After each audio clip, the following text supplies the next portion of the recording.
Okay, so the main topic of today's discussion is colorectal cancer. What is colorectal cancer? अब जो large colon या फिर आपकी rectum का जो कैंसर होता है उसमें क्या क्या चीज़ें आती हैं. सबसे पहले तो इसके अंदर आयरन डेफिशिएंसी एनीमिया डेवलप हो जाता है मेल्स के अंदर. स्पेशली 50 साल से ज़्यादा उम्र के मेल्स के अंदर अगर आयरन डेफिशिएंसी एनीमिया डेवलप हो रहा हो, या अगर आपकी पोस्ट मेनोपॉजल फीमेल्स के अंदर अगर आयरन डेफिशिएंसी एनीमिया डेवलप हो जाए तो आपने लाजमी कोलोरेक्टल कैंसर के बारे में सोचना होता है. मेल्स में 50 ईयर से ज़्यादा और फीमेल्स के अंदर पोस्ट मेनोपॉज के बाद अगर फीमेल्स के अंदर आयरन डेफिशिएंसी एनीमिया हो रहा है तो फिर कोलोरेक्टल कार्सिनोमा का सस्पिशन होता है. स्क्रीनिंग इसकी हम कैसे करते हैं? एवरेज रिस्क होता है इसका. स्क्रीन इसको हम करते हैं 50 साल की एज के ऊपर विद कोलोनोस्कोपी. जब हम कोलोनोस्कोपी करते हैं तो हमें पॉलिप्स नज़र आते हैं. हमने कोलोनोस्कोपी की और हमें ये पॉलिप्स नज़र आए. ऑल्टरनेटिव में क्या क्या आता है? हम फ्लेक्सिबल सिग्माइडोस्कोपी कर सकते हैं, या फीकल ओकल्ट ब्लड टेस्टिंग हम करते हैं, फीकल इम्यूनोकेमिकल टेस्टिंग करते हैं, फिट हम करते हैं, या फिर हम फिट फीकल डीएनए लेते हैं, या फिर सीटी कोलोनोग्राफी हम करते हैं. अब इसके कौन कौन से टेस्ट हो गए हैं?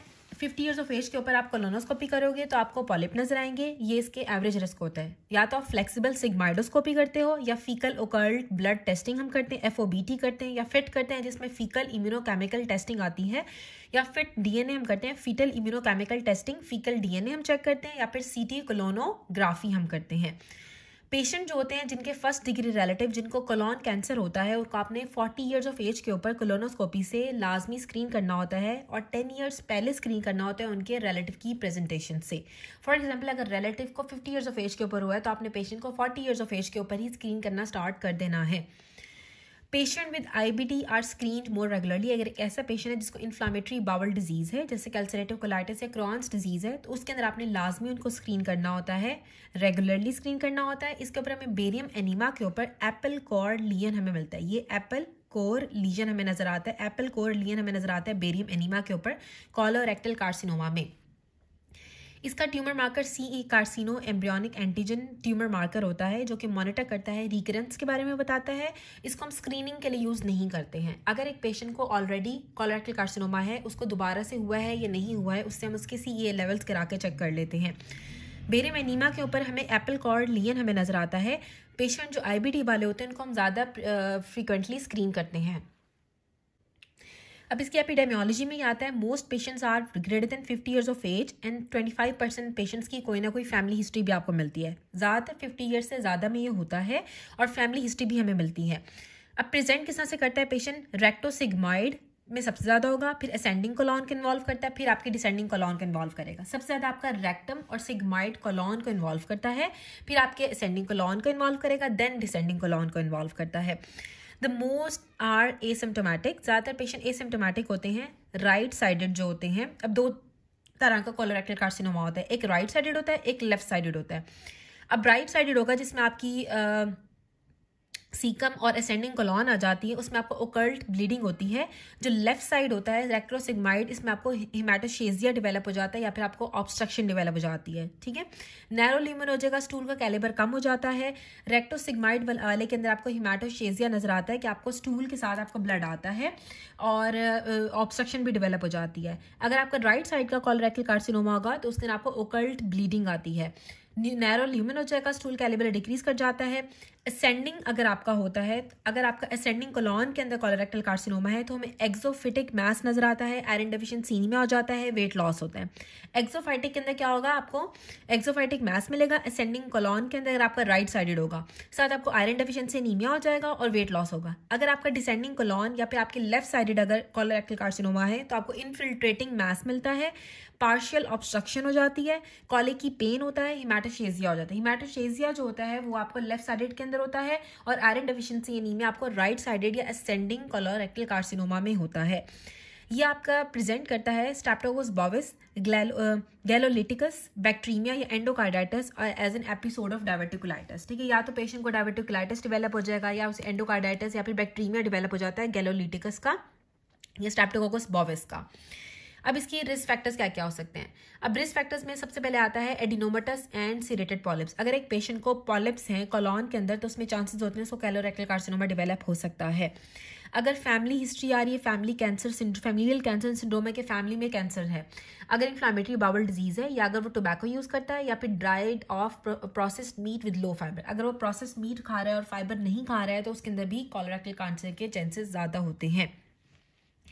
अब दो इसमें मेन बात इंपॉर्टेंट है, आपको असेंडिंग और डिसेंडिंग का पता होना चाहिए। जो असेंडिंग है उसमें एक्सोफाइटिक मास होगा, आयरन डेफिशिएंसी एनीमिया होगा, वेट लॉस होगा। जो डिसेंडिंग है लेफ्ट साइड है उसमें हेमाटोशेसिया होगा, उससे कॉले की पेन होगा, इन्फिल्ट्रेटिंग मास होगा, साथ उसमें पार्शियल ऑब्स्ट्रक्शन भी डेवलप हो जाती है। Now what are the molecular pathogenesis of colorectal carcinoma. Colorectal carcinoma के अंदर बेसिकली ये होता है कि क्रोमोसोमल इंस्टेबिलिटी पाथवे होता है, एक माइक्रो सैटेलाइट इंस्टेबिलिटी पाथवे होता है। अब क्रोमोसोमल इंस्टेबिलिटी पाथवे के अंदर बेसिकली क्या होगा कि आपके एपीसी जीन के अंदर म्यूटेशंस आती हैं, वो आपका फैमिलियल एडिनोमेटस पॉलीपोसिस फैप कराता है और most sporadic cases of the colorectal carcinoma विया द एडिनोमा कार्सिनोमा सीक्वेंस। अब क्या होता है कि जब आपकी क्रोमोसोमल इंस्टेबिलिटी पाथवे के अंदर आपके एपीसी जीन के अंदर म्यूटेशंस आती हैं और वो आपके फैमिलियल एडिनोमेटस पॉलीपोसिस कराता है, और स्पोरैडिक केसेस जो होते हैं कोलोरेक्टल कार्सिनोमा के अंदर उसका आपका एडिनोमा कार्सिनोमा सीक्वेंस होता है कि पहले एडिनोमा बना और देन आपका कार्सिनोमा बन जाता है। जो माइक्रो सैटेलाइट इंस्टेबिलिटी पाथवे होता है इसमें आपकी म्यूटेशंस या फिर मिथाइलेशन हो जाती है आपके मिसमैच रिपेयर जीन्स की, जिसमें MLH1 आता है जो कि आपका लिंच सिंड्रोम भी कराते हैं। हमने पढ़ा था कि लिंच सिंड्रोम के अंदर भी आपकी मिसमैच रिपेयर जीन्स की ऑटोसोमल डोमिनेंट म्यूटेशंस हो जाती है MLH1 या MSH2 के अंदर, ठीक है। तो यहाँ पे वही बताया था कि मिसमैच रिपेयर जीन्स MLH1 की मिथाइलेशन या फिर म्यूटेशन हो जाती है जिसकी वजह से आपको लिंच सिंड्रोम डेवलप हो जाता है, माइक्रो सैटेलाइट इंस्टेबिलिटी पाथवे होगा, और कुछ स्पोरैडिक कोलोरेक्टल कार्सिनोमा भी आपके सीरेटेड पॉलिप पाथवे के थ्रू ट्रांसमिट होते हैं, usually lead to the right sided colorectal carcinoma.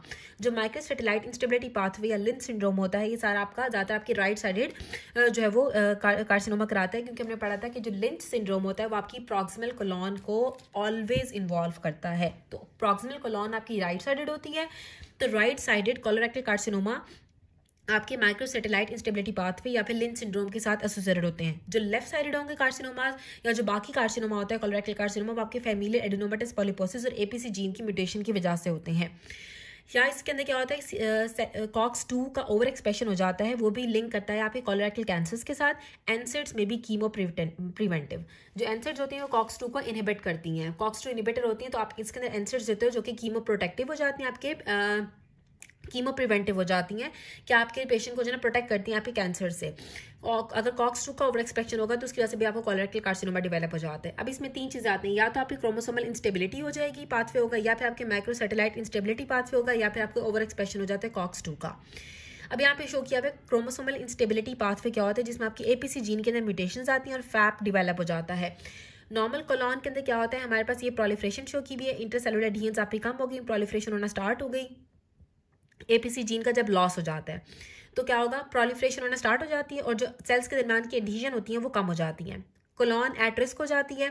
अब इसमें क्या होगा, फिर केरास म्यूटेशंस आती है, केरास म्यूटेशंस आती हैं तो अनरेगुलेटेड इंट्रासेलुलर सिग्नलिंग होती है, इंट्रासेलुलर सेल के अंदर ही सिग्नलिंग होगी, अनरेगुलेटेड केरास म्यूटेशंस आती है और एडिनोमा बन जाता है। अब जब एडिनोमा होगा तो उसके बाद आपकी ट्यूमर सप्रेसर जीन्स TP53 या फिर DCC जीन के अंदर आपकी म्यूटेशंस आती हैं, का लॉस हो जाता है ट्यूमर सप्रेसर जीन्स का, ट्यूमरोजेनेसिस डेवलप हो जाती है और अल्टीमेटली कार्सिनोमा हो जाता है।